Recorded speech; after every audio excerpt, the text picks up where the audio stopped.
Hey, it's me, Maggie J. Today with a video containing all the information you'll ever need to know about Reservation Dogs Season 1. It's probably going to be long, so if you can't watch the whole thing right now, no worries. I separated all of the topics into chapters, so check the description if you'd like to see where we're going, or click to whatever topic you're most interested in. Obviously, spoilers will be involved here, so if you've not watched the series, save this for later and go watch it now.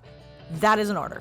Chapter 1. What is Reservation Dogs? Well, it's billed as a comedy show about 4 indigenous teens and their quest to get to California. Since I've seen it all, I know it's mostly that, but oh, so much more. Yes, it is very funny, and the comedy is exactly what you'd expect to come from reservation folks. It's not slapstick, nobody's falling into any trash cans or setting each other up for pranks. They're just hanging out, being sarcastic and making fun of each other. But underneath all that is a heartbreaking story of a teenage suicide and how that loss has affected this pocket of people who knew him. It is a bit of a heavy topic, but life is full of heaviness like this, and this is very much a story based on real-life events that happened to the writer and creator Sterling Harjo while he grew up in Oklahoma. Chapter 2. What happens in this season? Since I already have 8 in-depth discussion videos about each of these episodes, you'll have to watch those if you really want me to explain to you what happened. Here, I'll just give a quick overview so I can tell you about a bunch of cool shit that I noticed during my latest watch through. Okay, so the story goes about a year ago there were 5 kids who all hung out and were besties. They each had their own troubles and issues, and unfortunately one of them, Daniel, couldn't find a way to manage their issues, so the group has been reduced by 1, which has only added to the troubles and issues they all had previously. Before that happened, Daniel asked Alora if she would go to California with him, if he ever went, and she agreed. We're not shown when the rest of the group discussed this final wish of his. It is just known that they are doing all they can to get away from this town and out to California, ASAP. When the series starts, we find out they've been doing all kinds of crimes to fund this trip, and Alora announces they are now 2 months away from having enough money to leave. But a new gang has formed in town, and due to some loose lips, that gang thinks that this group of kids is a gang that go by the name Reservation Bandits, and are the toughest gang in town. So, if the new gang, the Indian Mafia, wants to be the best gang around, they've got to take out the bandits. The bandits are not pleased with this turn of events since they're the ones getting paintballed and jumped in alleyways, and they're also not pleased with this name, so some more words are exchanged, and then they are known as the Reservation Dogs, and they're now at war with the Indian Mafia. The dogs have had several adventures throughout these very short 8 episodes, including taking a trip to the clinic, paying an old man for fighting lessons, preparing for a visit from Bear's dad that never actually happens, Cheese goes on a police ride-along with Big, Alora takes her driver's test, Willie Jack and Leon go hunting, and then they're suddenly ready to go to California. But first, there's a tornado coming. In the end, Alora and Jackie ride off toward the California sunset, leaving Bear behind to stay with Willie Jack and Cheese, who decided not to leave anyway. Chapter 3, The Cast. Our 4 main characters are Bear Smallhill, Elora Dannon Postoke, Wilhelmina Jacqueline, better known as Willie Jack, and Cheese. His actual name remains unknown. Bear is 16 and lives with his mother Rita. His father is a rapper living in California, and it's been 2 years since they've seen each other. He tries to act tough, but he really misses his dad. He's torn between upholding Daniel's dream of going to California and staying in Oklahoma and taking care of his people. DeFaro Wunatai, I know nothing of this actor, and I'm sorry if I said the name wrong, but I wonder if he is a model, because this face and that symmetry, this is a gift to humanity, and this face should be photoed many times in many ways because it's beautiful. I'm Bear. Hello. Oh, it's on. Cool. What's up, guys? This is my hideout. I can't tell you the location because, you know, it's a hidden location, so you're not going to find that out. Yo, Bear Small. You guys think it looks dope? I do not give a shit. That's what these people don't want. Jesus Christ. What do you mean it's not cool? Let's go, man. Let's do this. Got into a fight. Busted my nose. I got some good ones in though. Man, it's tough being a leader. People lie on you and shit.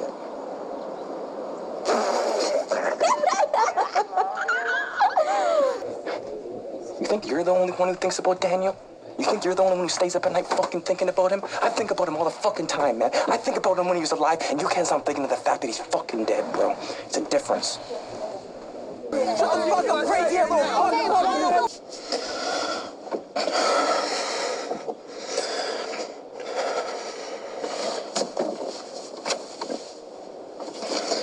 I love you, bitches. Me too. I love you, Mom. I love you too, weirdo. We gotta be like vigilantes, not criminals. I'm not gonna let these fuckers run me out. Not today, not ever. Gotta protect this place.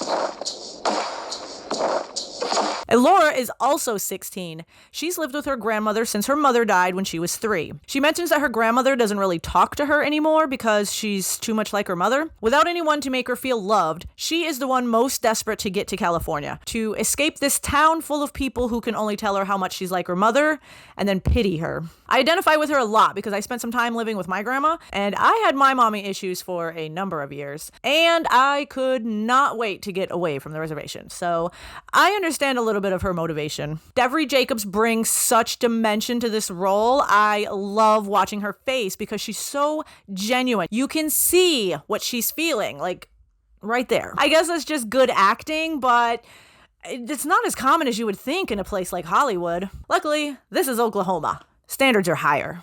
And, she's a Laura Denon. Like the baby and Willow? Yeah, I tell you, Laura Denon. Hi. Good to see you. How the hell you know each other? Sold us coworkers. a stolen chip truck. Go, it's me. It's Laura Dannon. I'm Cookie's girl. Remember? Do you think you could tell me more about her, Uncle? Apparently it's where I get my attitude from. Yeah. Do you know what happened to her? Who? My mom? Other than a wreck. That was old Mabel. Man, she must have been the sweetest still person. mean. She doesn't really talk to me anymore. Okay, so you put your hand here, then I grab here, and you go like that. Hey, Laura. Would you ever want to go to California with me? Yeah? I'll go to California with you. Were you in a shootout? Driver's test. Fucking Red Dogs.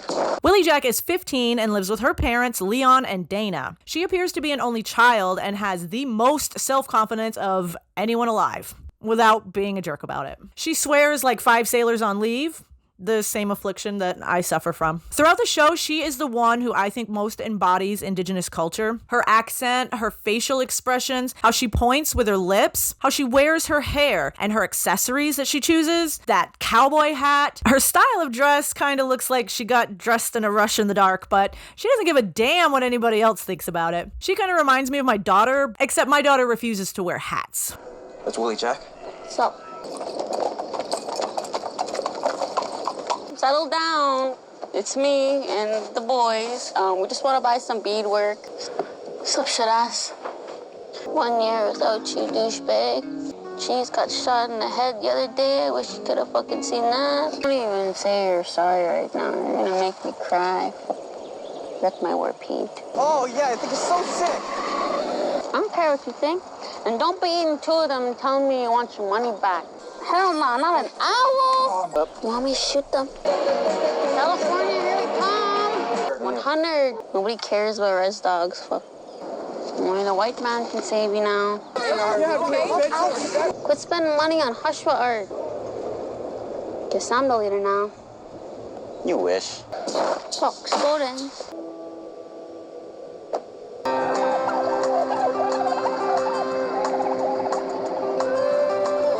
Cheese is mostly a mystery. We don't know his exact age or what his real name is. We learn he lives with his Uncle Charlie and wants to become a detective one day. He wears a lot of hip-hop shirts and acquires a new grandma. He is full of facts and statistics, and he definitely puts pronouns in the bio. Hey, my name's Cheese, and my pronouns are he, him, and his. Same as mine.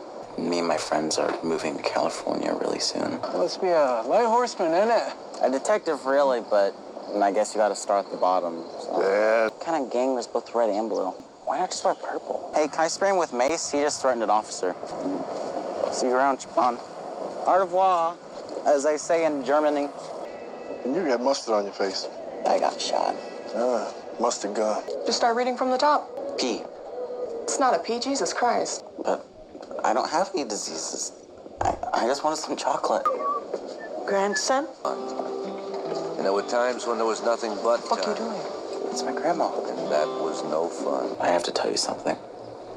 Okay. I'm not your grandson. Sure you are. Even if you're not. Do you know depression affects 1 in 5 Native Americans? Yeah, sexist. Women can talk to whoever they want. Women also don't owe men explanations. I think she's struggling with the patriarchy today. Well, now I'm depressed. Yeah? Hey! Double fuck you! There's a tornado coming. Find your own trash can. Slow speed pursuit now. Brush his tires out. Yep. You know, maybe being a light horseman's pretty cool. Excuse me. I'm not going to California either. Sorry, guys. Can I be Mr. Camouflage? The 5th member of this squad is Daniel. He was a troubled kid who came from a violent home and likely had untreated emotional and behavioral issues. He hanged himself about a year ago, and his presence looms large amongst most of the cast of the show. This is Daniel. He died last year. We're having a memorial for him in a couple of days. R.I.P. my dog. This place killed him. I thought it was. That's why we're saving our money so we can leave this dump before it kills us too. I'm sorry, Unc. I'm just fucking bored. You hear that, Chunk? Fuck you! You pussy deer! Just come out here so we can kill you already! So fucking hungry! Let's go. Thank you. Finally, speaking my language. Always acting up. Got to. Fuck. Daniel, hey, let's go for a walk. All right. I love country music. Come on, get on card here. Cowboy.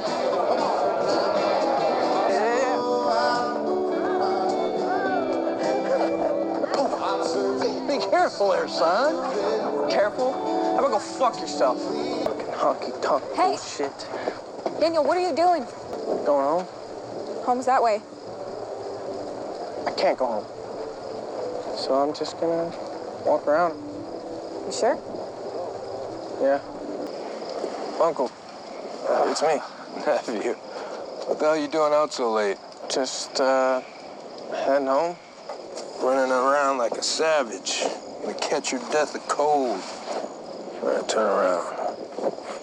All right. You okay? Yeah. I'll see you later, Uncle. All right. Boom. Daniel.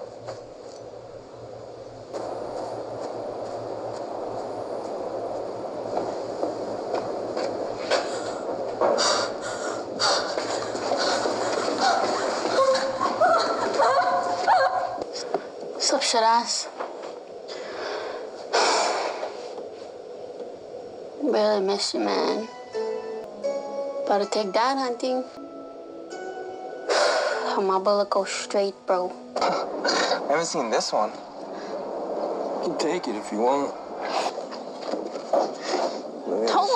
Where'd you find this? Look at Daniel. Okay, Mr. Man. Look how long his hair was. For real. I don't know how you did it.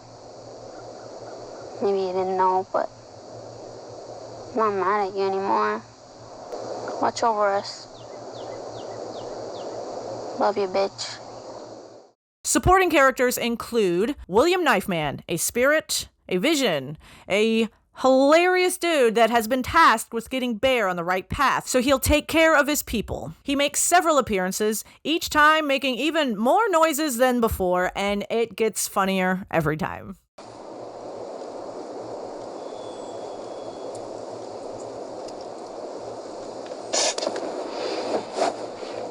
your ancestors that came to me, and they said, hey, you know that young warrior? You should go talk to him. Go say hi. And so, I'm here. Aho! Young warrior. William Knife Man. I'm not one of those awesome guys, no. I'm more of your unknown warrior. I'm grandson, nephew, cousin, your dad. I am the spirit. I came over that hill real rugged like, I saw Custer like that. That yellow hair, he was sitting there. Son of the morning star, that guy right there. Fuck, I really hated him. Custer wishes he would have ran like that. Took off on his little legs. But he didn't, he died. You know, Jesus and me are like this, brothers. Two brown men, both cut down in the prime of their life. And you know, it might interest you to know, you got some colonizers in your line. Bullshit. Did you know she liked to smash white guys? Oh, young warrior, crazy hair.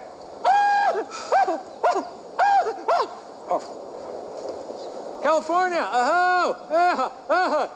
You're awake. Good morning. How you doing? That's what I'm talking about. I'm here to guide you, to show you the good life.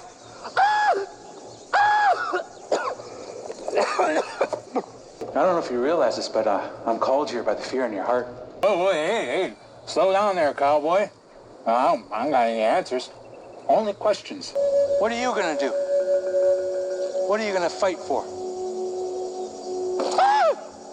Nah, I'm just fucking with you. But for real though, listen to what I said. Vision out. It's good seeing you. Yeah, cool. Fuck. Oh, grandson walking that red road that way. Ahoo. So, white Jesus? Ahoo. Big is a light horseman doing his best to protect and serve his community. People don't really respect him too much, but his reason for wearing the badge is deep and honorable. He's got a big crush on Rita, but Bear is running interference as best as he can. This is Big's cruiser. He thinks he's a badass, but he ain't shit. Is Big in there? Firing 3 shots from the book depository building, striking Oh, I'm a tribal cop, you shit ass. Y'all wouldn't have seen a stolen food truck, would you? Apparently it was full of chips. Where'd you get those chips at? Better not hear you're buying those black market. You guys hear me? Shit asses. Hey, Big, Yeah? did you ever find out who took that chip truck? No, not yet. Still following a couple leads. Why, you know something or? No, just asking. Oh, then. Ray, you smoking weed? I'm a federal cop. What do you guys do around here? Smoke weed? Shit, put the weed out! So what made you want to become a light horseman? That's personal. Never told anyone that. Next question. What do you do? What do you do as a light horseman? I'm bad guys. Sometimes I deal with supernatural like here. Don't want to sound like a crazy person. This could be Bigfoot activity. Well, you failed. What? You sound like a crazy person. Shit, you sound like a white person now. Just because you can't see something, don't make it less real. Fuck, Big. You still rolling around in that grandma car? I'm just on back order, boys. Shit, getting souped up. Be cruising around in style, you what? Hold that like that. What? Simon's broke. Put onions in those? Yeah, Makes me gassy. been nice. Energy drink. It's natural. It's made out of energy. It's organic. Not really anatomically correct, is it? Y'all haven't seen anything like that? Penises and boobies and whatnot? No. You ever snag? I don't even know what that is. I'm gonna teach you. Hey, you're lucky I'm not arresting you, brony! You shit ass. Hey, say, Bear. Is your mama home? No, she just left. You tell her Big stopped by.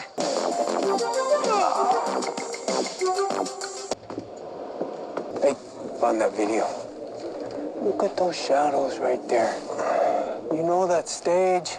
Shit, we ain't never been to no moon. That's Stanley Kubrick who filmed that, bro. You are stuck with me, Chaban. What's the matter with you? I still don't know it.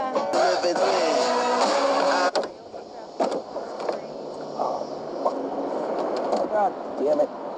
Leon is Willie Jack's dad, and my candidate for best father on television. He's the strong, talkative type, trying to make sure his kid is prepared for nearly every situation. Also a techie kind of guy, or whatever it is when someone is very up on the specs of their equipment and can't wait to tell you about them. Definitely a classic dad trait. He carries around a lot of guilt about Daniel, and doesn't seem to mind the idea of his daughter running off to California. He trusts that he's raised a competent person who will do her best in return when she's ready to. Whether he knows she wants to leave right now is a whole other discussion. Dad, wake up. You have to check the supports. You always keep your hands at 10 and 2. Did you clean your rifle? You swerve if a little animal tries to run out in front of the car? No, you hit it. I don't know how many accidents have been caused by people trying to swerve. Did you see all the chemicals on this label?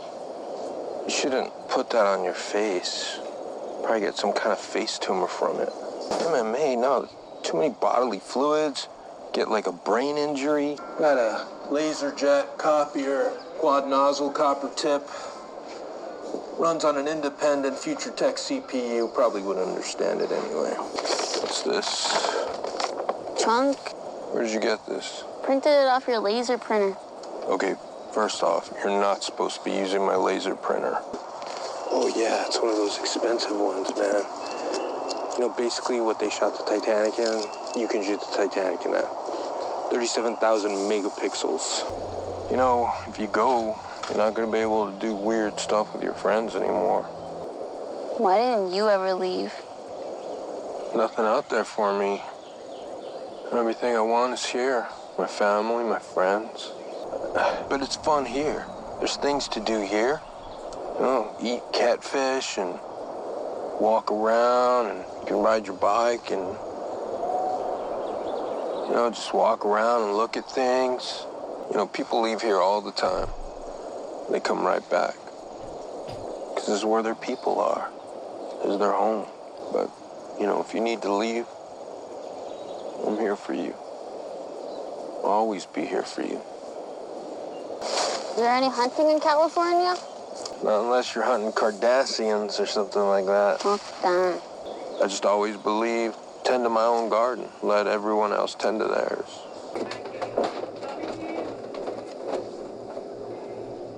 $50. Yeah, but you're worth it, baby. Rita is Bear's mother, who proves being a single Indigenous mother is tough on so many different levels. She's also an auntie in exactly the way that you would expect. On the hunt for a prosperous partner, but not staying home to wait for him to magically show up on the doorstep. But not so wild that she's letting the kids party up at the house and run the streets all night long. Don't go chasing waterfalls. Please stick to the rivers and the... What do you want? Are you working tonight? No, I'm going out. Going out with who? With my friends, Grandpa. How else am I gonna find your dad? Don't you think it's time we find you like a lawyer dad or a doctor dad? I seen a rainbow yesterday, but too many storms have come and caught me bad at tracing that window. What are you having?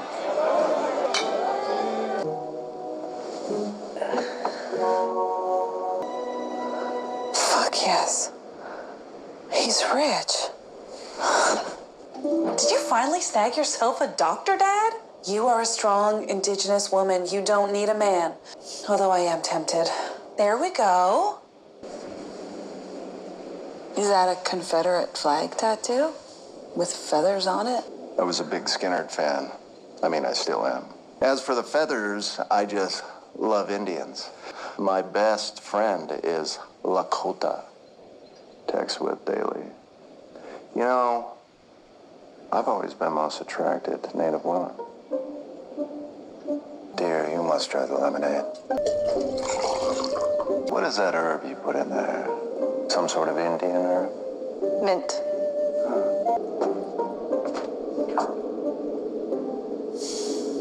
Yeah, I gotta get out of here.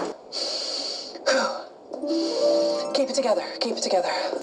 Okay, how are we gonna play this? Light it up. Tell him everything. Fuck Pumpkin. Get his ass fired. Listen, be professional. You haven't worked there long enough to go totally rugged on them.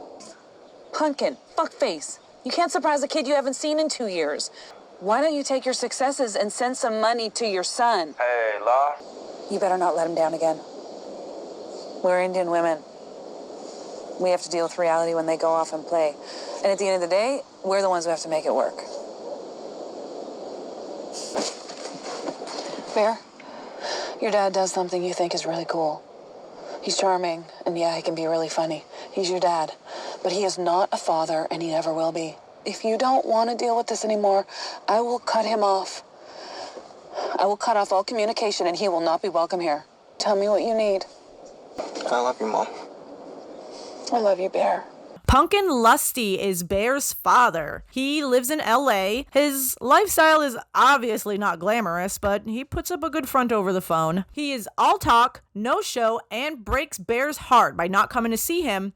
Not even for a gig. I've got to show some respect to the person playing this character because he spent many years building his reputation as a performer. So to step into this role designed to make people hate this guy, it's risky. And he's not even an actor. He's a rapper. But this guy has been out there doing interviews and responding to posts and comments about the show and his role. He even liked my tweet about episode 4. Sten Joddi is his name, and he has really been putting in the work promoing this show. He recently appeared on a podcast with a friend of mine, and I'm going to put the link down below so you can check it out. It's actually a really cool weekly show featuring indigenous musical artists from all over the place. Make sure to check it out.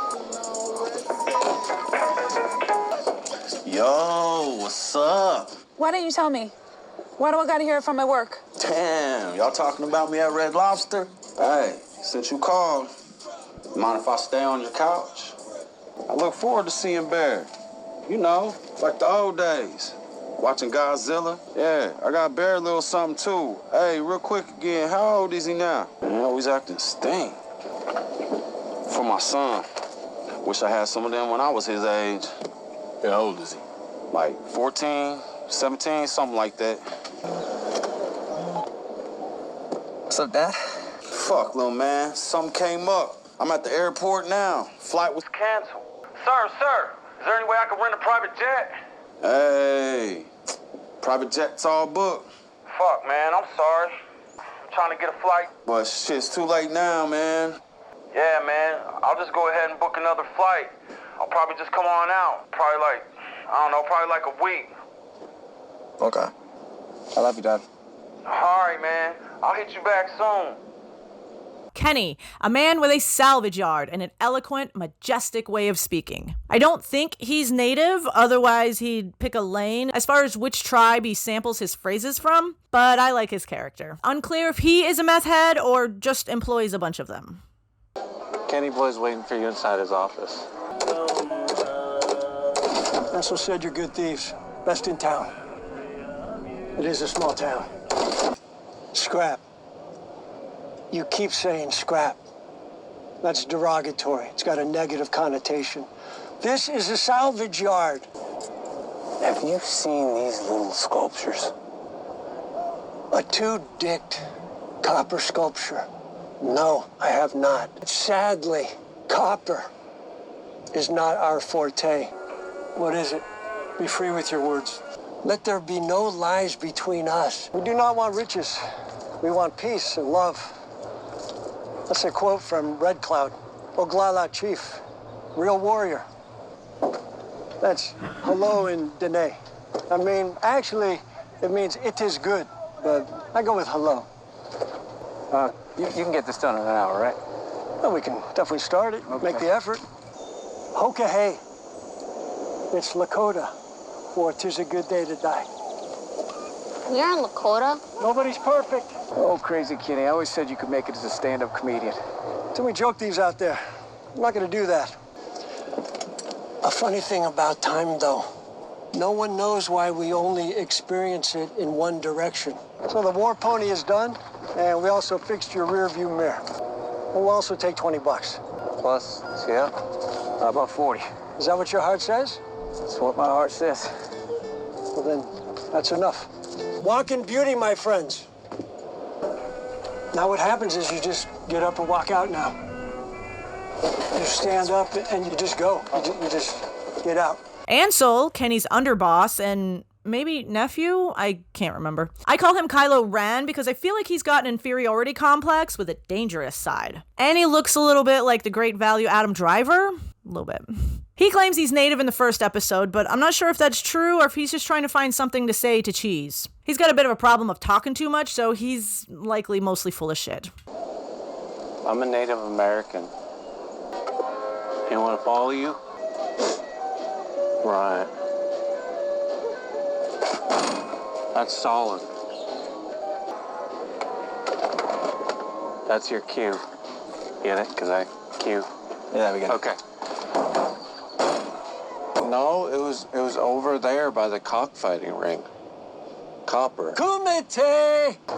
Are they crying? Did you know that 73% of beach litter around the globe is plastic? The guy that invented plastic, was that his last name? Quit talking about plastic. Were you in a shootout? Uncle Brownie is Alora's mother's cousin, who she called her brother, and now Alora and the rest of the dogs call him Uncle. He's real tradish and lives mostly off the land, and a lot of Sonics. He knows ceremonies and rituals that no one else seems to be familiar with, and is legendary for knocking people out down at Muggy's bar. He's got a big heart, and him acting like a big grump is just his way of protecting himself. Wait, so you think your uncle knows how to do a curse? Yeah, he's tradish, but I don't think he's like a medicine man or a wizard. Uncle! The sign says stay out, fuckers. You a shapeshifter? Fuck you, say. Maybe you're a shapeshifter. I could have stabbed Andrew Jackson in his ugly old face if I wanted to. All I do is smoke. Oh-ho! Thank you, Creator, my medicine. Oh. Really good old stuff. Because I ain't no fool. I ain't smoking no government-sanctioned weed. No stems, no seeds that we don't need. Acapulco Gold is some badass weed. Is that like OG Boogeyman? Because that's all I fucks with. No, man, that's bitch weed, man. How did weed change so much? White man's weed. We cracked the code, man. Well, I just like growing my own, you know? I told you I live off the land. And Sonics. Well, I know some folks that might appreciate my weed. Either that or watch me get my ass kicked. Let's go then. Calm down. I know you didn't expect me to walk through the door today. Hope we can keep it cordial. You're saying he really gave 20 people the minutes in one night? 20? Try 30. And 2 cops. Fuck. You're deadly, Uncle. Uncle? Nephews, nieces, nibbling. Tornado. When my hand quivers like that, there's gonna be a tornado. Y'all got an axe? I can stop it. I know a tornado ceremony. Just need an axe and some tobacco.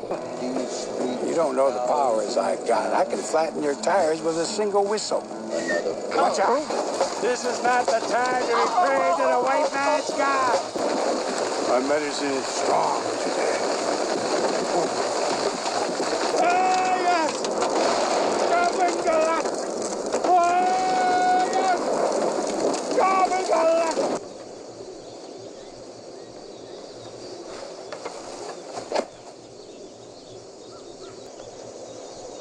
Kind of nippy out, huh? Buggy. Fuck, you see my clothes? Auntie B is Willie Jack's aunt, who they're all a little bit scared of. But she's got useful skills, so they have to interact with her several times. We know for sure that she cuts hair and does beadwork, and she specializes in making medallions that look like dicks and balls, if you're in the market. Can't. Do it. She's your kin. Fuck, man. You your fucking dad. Shit. Let's go then. Auntie, settle down. It's me and the boys. We just want to buy some beadwork. Yeah. This is amazing, but I don't know if my dad is that into pickles. What kind of native rapper ain't into pickles? Pickles are hot right now. Stayed up all night. You're welcome. Thank you, Auntie. That's A microphone. Yeah, I see that, but like, what's the circles? You blind? It's a cord all wrapped up like. Yeah. What, y'all don't like it? You know, people pay a lot of money for my work. If you don't like it, go find yourself some hippie shit on Etsy. No, that's cool, Auntie. It's cool, right? Pay up, Chabon? Yeah, I got the money. Here you go. Mind if I count it? Go ahead. The Indian Mafia, consisting of their leader, Jackie, who has moved out here from the city recently. The rest of the members of the gang are White Steve, Bone Thug Dog, and Wheeze. Or Wheezy. We don't know them hardly at all, just that they have started a war with the Res Dogs and are determined to own these streets. They've not really made any demands, they've just talked a lot of shit. What the fuck is that? You looking at? Fuck. Look like bandits. Let's go. Let's go get White Steve. Who are they? Indian Mafia. Couldn't make up their minds if they want to be Bloods or Crips more. Maybe they're Blips. Or maybe they're Cruds. Hey! Why are they in the village? Oh, they're new. The founder's auntie just moved over there by Key's house. I guess some chick named Jackie with blonde hair was the leader of a gang in the city. And when she moved here, they initiated her cousin. And they all cousins. They probably killed some people. And they've been looking for y'all. Why are they looking for us? Because they heard y'all were the reservation bandits. Who told them that? That's my bad. What kind of gang was both red and blue? Why not just wear purple? Oh. Yo, what's up? Hey, yo. Go then. Yo, daddy's whack. Oh, yeah, I think it's so sick. But yeah, at least I got a dad. What you fuckers been up to, huh? Surprised our car's still running?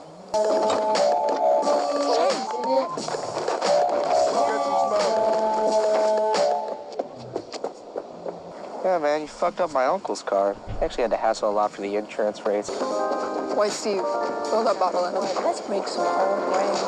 Fuck, take the whole grain.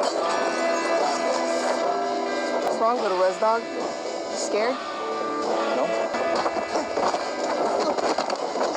I'm assuming this isn't over.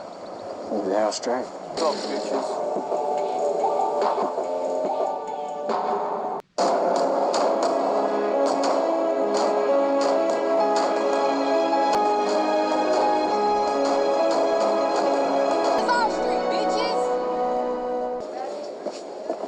Can I help you?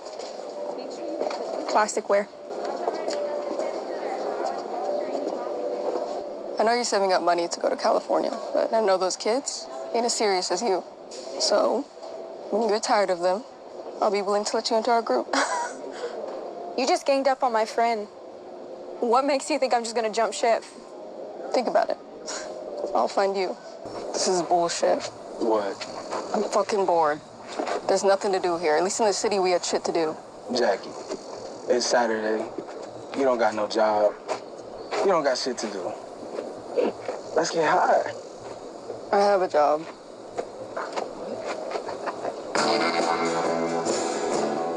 Call me White Steve like white bread. White on the outside, inside red. Rez, you actually showed up? You got gas money, right? Yep. But you're glad you don't have to see him ever again. Or anybody else in this stupid town. And now for the real stars of the show, Mose and Miko, our pedal-pushing rappers who actually caused this whole beef between the two gangs in the first place. Mose, specifically, is the one who coined their names and told the Indian Mafia that they were the toughest gang in town. So thanks a lot, guy. Literally and figuratively. Hey, they came through it straight blasting. Real. Sound like Mars attacks. Tat, tat, tat, tat, tat, tat. Are y'all more spirits? No, man. It's Mose and Miko. We got the same uncle. I'm gonna go get those dickheads back. See, shit, I kind of told me I was the toughest in town. Man, why would you tell them we're in a gang, bro? Always wanted to be in a gang. I guess they trying to take you off the throne now. Take you out the powwow, something. Yo, be careful. They seem serious. We making them drop when they... Indian Mafia been telling everybody they in war with y'all. Yeah. Told them y'all was the Reservation Dogs. Since y'all didn't like Res bandits. Indian Mafia's been on one. Yeah, they been clowning your pops. To us, he's the real deal, man. He's the best to ever do it. He's like the native Jay-Z. That means your mom is Beyonce. Yeah, she's fly. Like a pilot. Yeah, they wanted us to join their gang too, but kind of want to see how this plays out. Get enough of these. Smell like grandma used to make this. I like my meat pies like I like my women. Brown, greasy, and hot. These tires is flatter than an Indian booty. What's up, Bear? Hey, baby. Chapter 4, Culture on Parade. It's gonna get real fangirl from this point on, so just be warned. There's plenty of authentic indigenous culture jam-packed into these episodes, so I've picked out a few things to focus on for a few minutes. First up, the food. Nearly every episode features or heavily mentions at least one kind of food that is central to these kids' diet. In the first episode, it was all about flaming flamers, the spicy chips that wind up getting Alora's stomach all messed up. In episode 2, Willie Jack makes and sells meat pies. Episode 3, they put the roadkill deer in the trunk so they can make backstrap. Episode 4 has a whole music video about fry bread. Episode 5, Big and Cheese eat Sonics. And yes, I am pronouncing that correctly. Sonics with an S. Which, okay, that is a bit of a stretch, but then episode 6 has a bag of jerky that Daniel made a few years ago and was kept in the freezer and then is left at his spirit house for him. And then in episode 7, Alora brought Daniel fried catfish, which is not the feature, I know. And then the last episode, the only food items are a meat pie and some communion wafers, both carried and barely eaten by William Knifeman. Okay, so not every episode features a food item, but I loved how many different items were featured. Flaming Flamers might not be a traditional food, but obviously they are everywhere around this res, and that fits into my broad definition of culture, so it's on the list. Speaking of food, the misinformation or lack of information about nutrition and food and what is actually good for you and not is frightening. Big tells Bear energy drinks are made of pure energy and they're organic. And I don't think that he was joking. He was spot on with the comparison of sugar to bullets, though. Sugar is actually the enemy of humanity, and it is being pumped into so many different products out there, it is getting almost impossible to avoid. But with people like Dr. Kang giving medical advice like eat white bread to help Alora with her stomach ulcers, I can't totally blame them for their naivety. He's supposed to be a professional, and he told Cheese sometimes native eyes just fall out. That is not how you make a community healthier. I'm not saying I didn't enjoy those scenes. I'm just saying it's not right. I've mentioned before how much I love the beaded earrings, so I just wanted to take a moment to appreciate all of the beautiful jewelry that was featured throughout this show, including Auntie B's dick medallions. She really does have a gift. I will have to look into the wardrobe department of this show because this is one of the few shows I've seen where characters have the opportunity to wear the same clothes again. You know, like normal people do. Pretty much every character has a distinct look, even the bad guy gang and all of the guest stars. Dressing people up to look fancy is easy. Making them look unique, yet on brand in regular, basic, everyday clothing, that's tough. Kudos to the wardrobe team for making everyone look just resi enough. And those Reservoir Dog style suits were just perfect for the memorials. So well done. Photos. I have to talk about this topic real quick so I don't cry. Photographs played a very important role in this story. The dogs kept Daniel's photos around and spoke to them very often. Looking at them together, and when they found a new one of him, gave them the chance to talk about him again, to bring up a memory that they shared, and to keep him a part of the group. A photo of Cookie opens the door for Alora to talk about her mother with someone who knew her very well. Brownie ultimately turns her down, but it opens the door, and that's what my point is. Photographs are important, especially of a person who is no longer around, so I encourage you to take more photos of everyone that matters. And you, let them take the photo. Even if you look rough, we love you.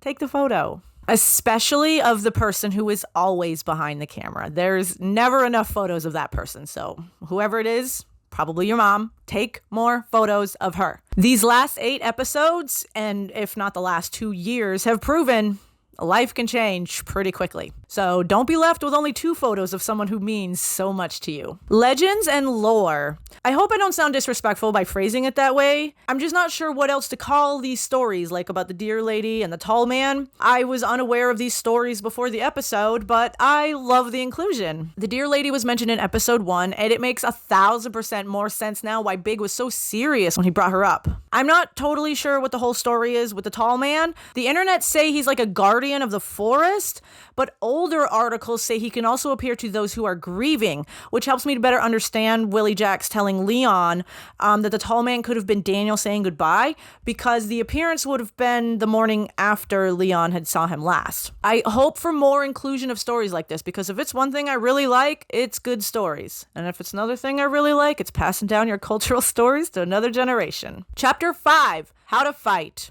Learning to fight is pretty high on the dogs' priority list, since the mafia doesn't appear to be stopping trying to take them out. So I thought I'd include the rules that they learned so that we could all be on the same page in the future. The first lesson that they learn comes from Leon, who tells Bear, "Stop blocking punches with your face."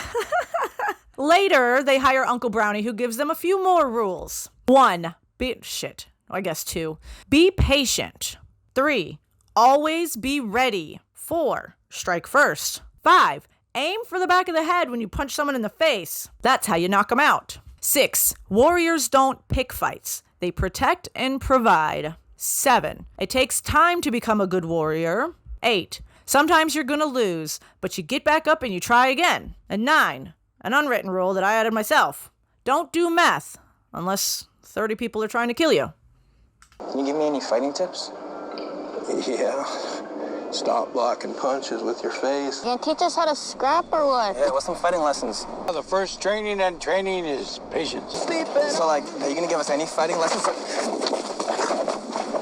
See, I had you. Always be ready. Strike first. Also, aim for the back of the head, and it's lights out.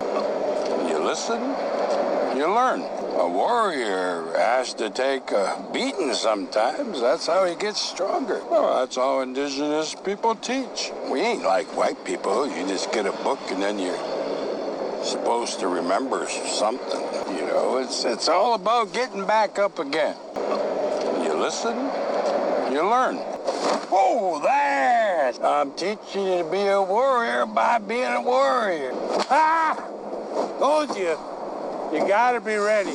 Chapter 6, my previous reviews. There was several things that I said and some issues that I brought up in my episode reviews that I wanted to address. First, while there is definitely a lack of explanation, which I complained about in the beginning, I know now there's good reason for it. It is intentional and the payoff is worth it, so I am sorry for being impatient. Just not used to stories being so good, you know? During episode 4, I said it was disrespectful for Pumpkin to have Rita in his phone as baby mama number 2, but I said nothing about her having him saved as fuckface, which I don't take back. If you choose to remove yourself from your child's presence and then not maintain a relationship, you are a fuckface. Distance should have little bearing on a non-romantic relationship, and especially with as much technology as we have to enhance our communications these days, there's no excuse for not being there for your kid. On to the Jackie situation. I have said that it doesn't make sense. How and when she talked with Alora at the grocery store, about how this might be a romantic connection, about how there should be a redemption arc that turns Jackie into a friend or a girlfriend instead of the leader of a rival gang who keeps attacking Alora's gang. But I think there's a much simpler reason, and it didn't hit me until my 6th watch through. Jackie wants to get out of this town. She hates being in this quiet little town. She heard that someone was planning a trip to California. She would have gone to anywhere, really, and decided to do what it takes to get herself a seat in that car. I think it's just that simple. Oh, and Alora picked her up because she didn't want to go alone, and so she brought someone who has their own travel money. Why she didn't want to take Bear, I'm not exactly sure. There are several good reasons not to, but the actual reason, we're going to have to wait until next season to find out how it all unfolds, because I don't think the scene where Alora yells at Bear about being a mooch is her showing her actual feelings. I said it in the last one. I think it just made it easier for her to leave him behind. After the questions that I asked about the jurisdiction for light horsemen and city cops and whatnot, someone commented that the jurisdiction lines for different levels of authority overlap all over the place, and that these agencies are working together more and more. So it's just not a good idea to do crimes out there in Oklahoma, because you never actually know who could claim jurisdiction and mess up your whole schedule for the next few years. That's a tip from Fried Pie to you, because I'm a non-criminal.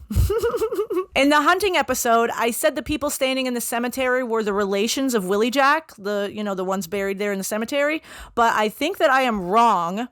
I think they are the singers of this song, because if what I thought was true, then Daniel should be in this group, and I can't see him. Lastly, I said that Alora had all of the going to California money, but she did not. She just had a whole lot more of it than Bear had. I think that those are all of the problems that I had with what I said before. You know, sometimes you just don't realize how wrong you are until well after you post something.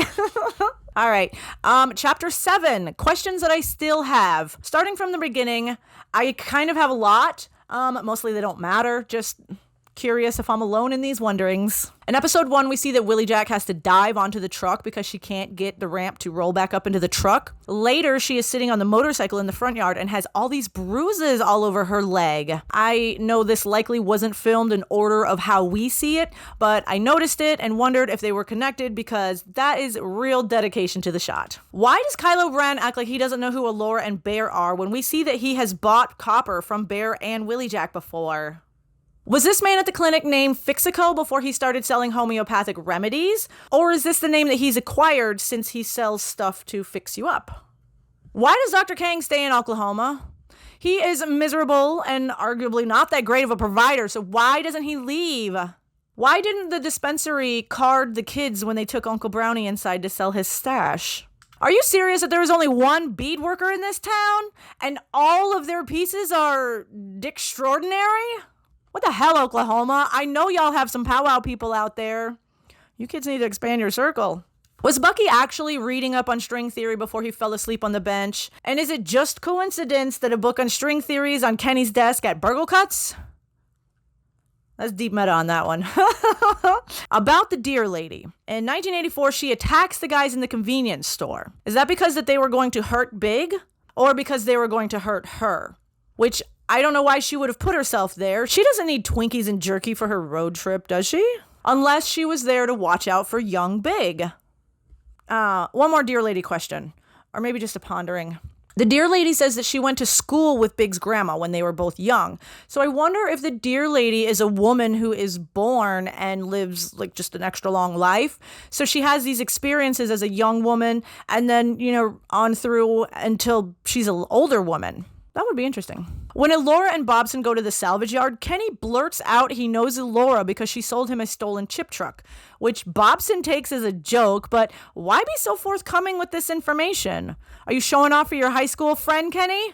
Because this is the opposite reaction he had when Cheese brought Big to the salvage yard. I know, I'm just nitpicking now. This one is actually just for fun and speculation. Who is Alora's father? She is named after a character in the movie Willow. And there is a man in town who named his salvage yard after a character in the movie Willow. And we know all these people in town knew Cookie and they all hung out together. I'm not going to say anymore. I just noticed this and wanted to mention it. We find out that Daniel's name is Daniel Johnson. Cheese's uncle that he lives with is called Charlie Johnson. Could they be related? They mention Daniel's cousin-ness all the time, so if Cheese was also a cousin, I feel like they would mention that. On a related note, what's up with Daniel's parents now? Or whoever he was living with. Are they still arguing and breaking stuff? Like, does anybody go check on them? I'm just curious. Why are there no screens on these windows in Bear or Daniel's room? Is it just for the shot, or are mosquitoes and frogs not things that come through the windows in Oklahoma? You definitely can't get away with that shit here in Florida.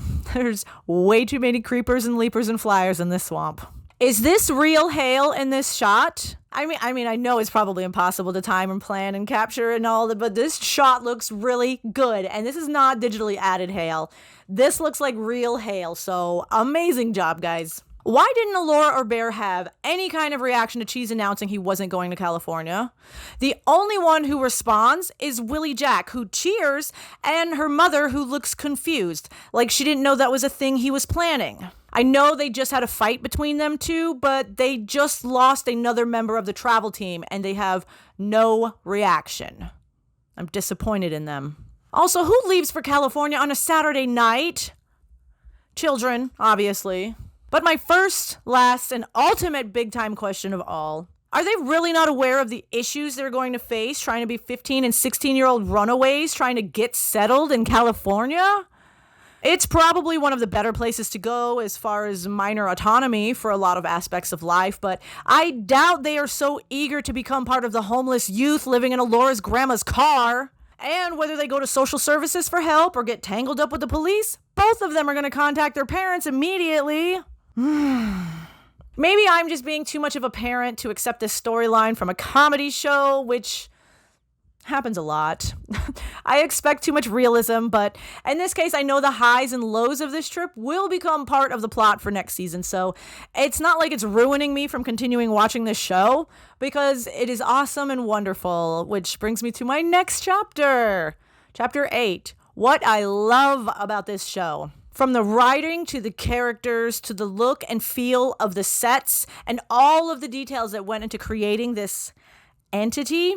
It's a long ass list, so skip forward if you don't need me to continue waxing on. In one of the very first scenes of the show, the dogs are sitting in Bear's front yard selling the stolen chips. Mose and Miko show up. They ride by the Indian mafia who are standing at the end of the road just watching the dogs. They don't look like bandits, the guy with the puffy hair says, and that's the only line he has for the rest of the show. Originally, we don't know the context of this conversation, but obviously the mafia is sizing up the dogs and planning their tactics. You can see them in the background of several of these shots, actually, and this makes more sense if you go back and watch it again. And as many times as I've watched this series from front to back over the last week, I promise you, there is plenty of rewatchability built in. During the drive-by scene, we get a glimpse of the way each of these kids handles confrontation. Willie Jack takes her shoe off and is ready to throw it.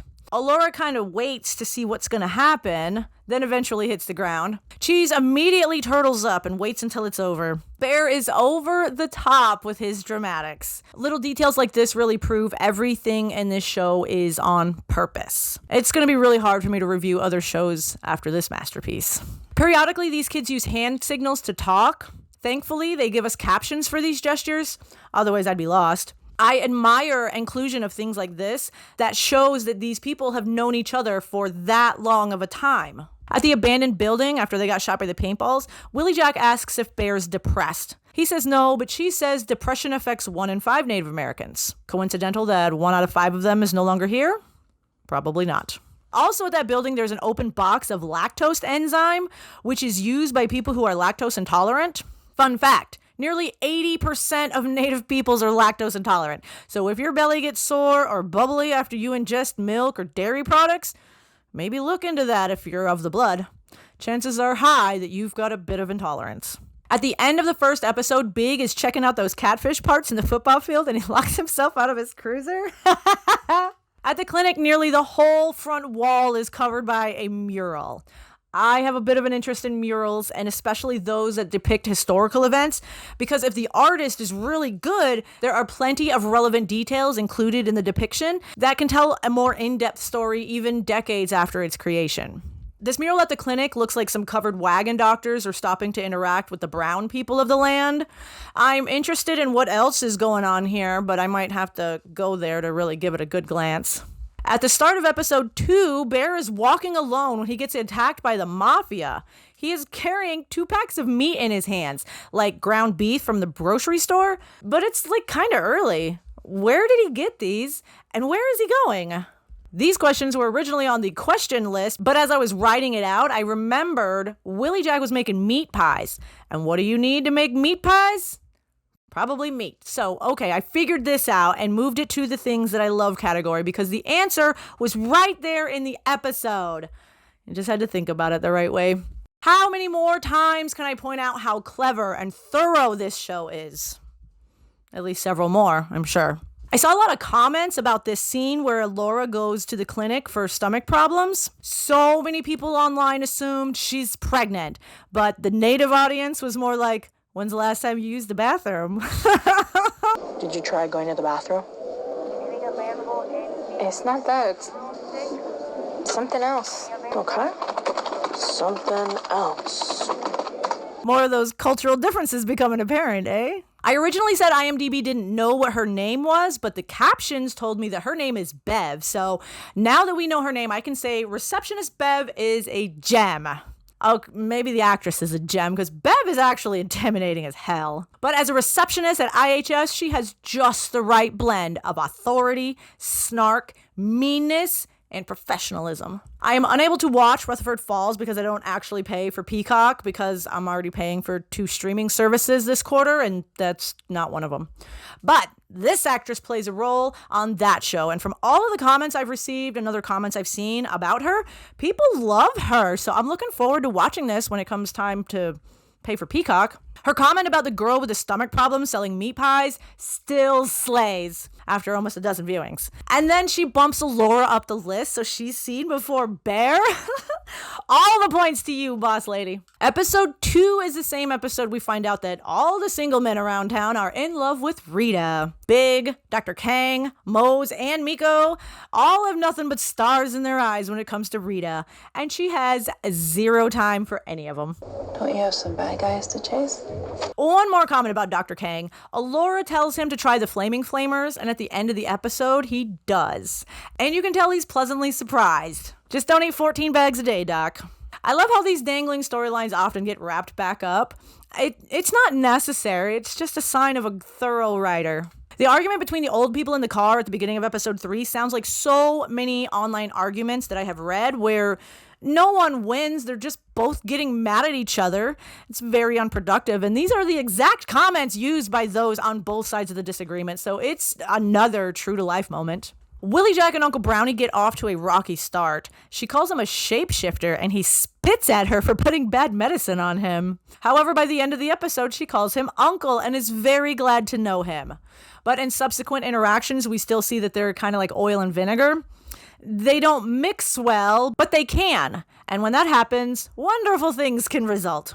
I've brought up Willie Jack's confidence before and how I admire how little concern she has for the opinions of others. I find myself feeling that way towards Uncle Brownie and his confidence in his own strengths, and he flat out refuses to participate in what does not suit him. He knows he's got strong medicine, but he uses it for good things, like diverting a tornado away from town and not hexing the enemies of the dogs. Sounds like a man who has learned from his lessons as a younger, more vice-driven, violent man, which is another one of those lessons you can't just explain in a textbook. I hope he sticks around to have more interactions with the dogs. Rita, Rita, Rita, our beloved queen of the cul-de-sac. Half the town's men are in love with her. Her son is sneaking around doing crimes and shit. Her ex is coming back to town, and a tiny portion of her knows it wouldn't take much for her to be convinced to spend some alone time with him, which is horrifying enough to split her psyche into 2, so her angry side and her benevolent side could help her rationalize her thoughts. We know which side is which because they're wearing the appropriate colored earrings. Blue for calm and fiery for,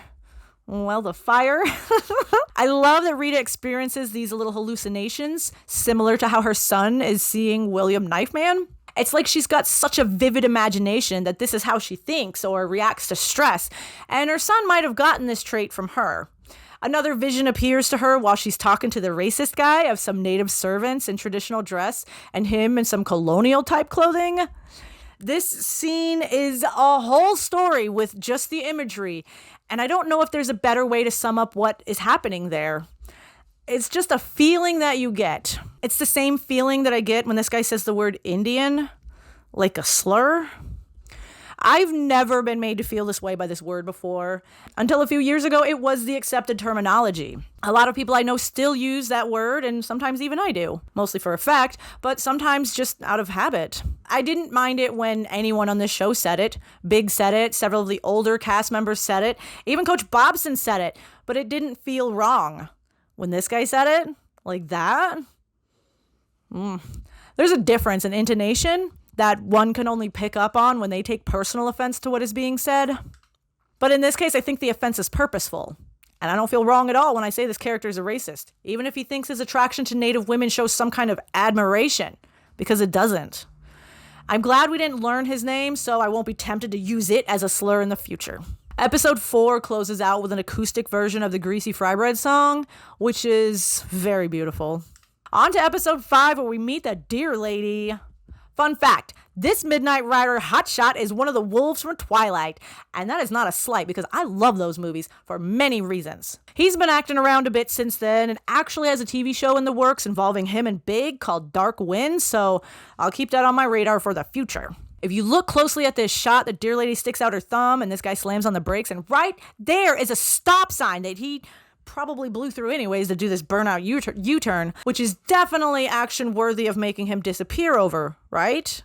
If he were intended to smash into a cute little family or whatever by blowing through this stop sign, her appearance right then, right there, makes really good sense. Big has had the same hairdresser since 1984, but I think it fits him. Makes him look real sacred.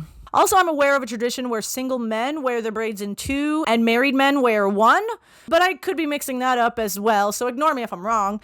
Either or, braids mean a lot to the men who wear them, so I never disparage anyone's braid. Just keep it neat and don't use shampoo with sulfides. It'll change your life. But enough about hair. Let's carry on to one big-ass Cheese if he knows what snagging is. And Cheese lies and says he does not because obviously everybody knows what snagging is. Even the state of Oklahoma State Parks. But Big lets him know they'll teach him, and I really hope that we get to see that. The marquee in town is featuring a list of films featuring Indigenous stories. At least one of the titles, is directed by our beloved writer, Sterling Harjo. The others, I've not read up on the connections, but I feel they are titles or directors admired by Sterling. And reading the blurbs about these titles, I'm kind of interested in seeing what the full story is. By the end of this ride-along, Cheese tells Big being a cop is probably more fun than anything, which tells me that he's still interested in law enforcement. He just might not take the route he assumed he would be taking. Do I need to tell you that I love this? I do. In episode 6, we go hunting with Willie, Jack, and Leon. The first thing I notice about her house is how authentic it feels. There's gadgets and stuff all over the countertops, a rack with medicine bottles in it, a wall full of photos, which is all exactly how the walls of my grandma's house were. It is very neat, but very cluttered, just like how I remember most houses are back on the res. Are we mostly just pack rats, or just don't invest in cabinets with doors? I'm not sure. I think this affects all of us, though. Throughout their time in the woods, Willie Jack raises her rifle 3 times. Leon, never. Whether he doesn't want to shoot because of what he experienced last year, or because he wants to save the shot for his daughter, you be the judge. But I think it speaks volumes about how he's not here for the kill. He's here for the time, for the lessons, for the memories. In episode 7, the topic of dinner tables comes up. Cheese seems surprised that Bear owns a dining table. Willie Jack says it's usually covered with clothes, which is hilarious because if you don't stack your clean and folded laundry on the couch, it's on the dining room table, right? Because what else are you using it for 23 and a half hours of the day? Is this a res-only way of life or just a lazy launderer happenstance? Whatever. My dining room table is covered in Tupperware waiting to be put away and mail that nobody wants to deal with, so I'm not judging anybody for the state of their dining table. It's just amusing that so many tables are in the same state of disarray. Also in the episode, we're introduced to Garrett Bobson, Alora's middle school basketball coach, who proves that bad situations don't save themselves for Indigenous folks to go through. His daughter is caught in the cycle of addiction, and he's on his own personal mission to save her. But she's not ready for that yet, so it's kind of a screaming at the wall situation, with a little bit of shooting people in the knee mixed in. It doesn't matter that they're white, or that he works for local government, or that he's actually a good influence on most kids with his coaching. Anyone can fall under the spell of addiction. In this episode, Bobson also tells us how Brownie fought so fiercely for his cousin's safety, but ultimately lost, and she later died. So it kind of explains a bit more about why Brownie can't talk about Cookie, because he likely feels a bit responsible for her death. Perhaps if he'd have fought harder, he could have won and possibly kept her from leaving the party that night. Could anyone have changed Daniel's outcome by inviting him to dinner or to stay the night? These are the questions that plague all of those who are left behind. But those questions don't really matter. They each made their decisions to do what they did. And like Willie Jack says, you can't control everything. Each person has to get to the place where they can forgive themselves for what they may or may not have done, and be able to accept that these are the terms of the situation now, which are both things I feel this community is struggling with. Probably people in many other communities as well. Shows like this sow the seeds of redemption within the minds of those watching. Pulp culture has been the catalyst for many social issues to be discussed, and perhaps more on-screen explanation can turn these issues that we traditionally don't talk about into part of our regular conversations and destigmatize these topics. On to the last episode here, where we see William Knifeman talking about having a vision while being a vision, and then also having another vision that he's got to go do, so vision out. This man is the perfect casting for this role, and his look is very on point. His feathers, his breastplate, his breeches, the paint, and the feathers on his horse. Perhaps I was just reading the right history books, or maybe my school districts chose the most accurate books, but this mostly fits into the image that I have in my mind of what a rugged warrior from 150 years ago looks like. Again, congrats to wardrobe. Honestly, if this show doesn't win a ton of awards over the next year, it's because those award shows are being voted on by Hollywood types who want their own productions to show out over this incredible production. Not that I'm someone who thinks awards are a sign of a worthy production, but the actors, the crew, the staff, they deserve to be told by their peers in the audience that they are amazing and awesome. So I hope that the accolades are already on their way. Another thing that I have not found a way to mention before now is how often this production takes advantage of the elements and how wonderful the outcome is. They spend a bunch of time filming outside in the Oklahoman elements, which a lot of productions would shy away from because conditions can be unpredictable. Remember when I used to film outside? It was a nightmare as far as lighting and sound and comfortability goes. Ugh. Yet this show does it all the time, and I love the results. I have reached the end of the notes that I've made, and I think that I've basically covered all of the topics and issues that I wanted to, so I guess the last chapter here would be my outro.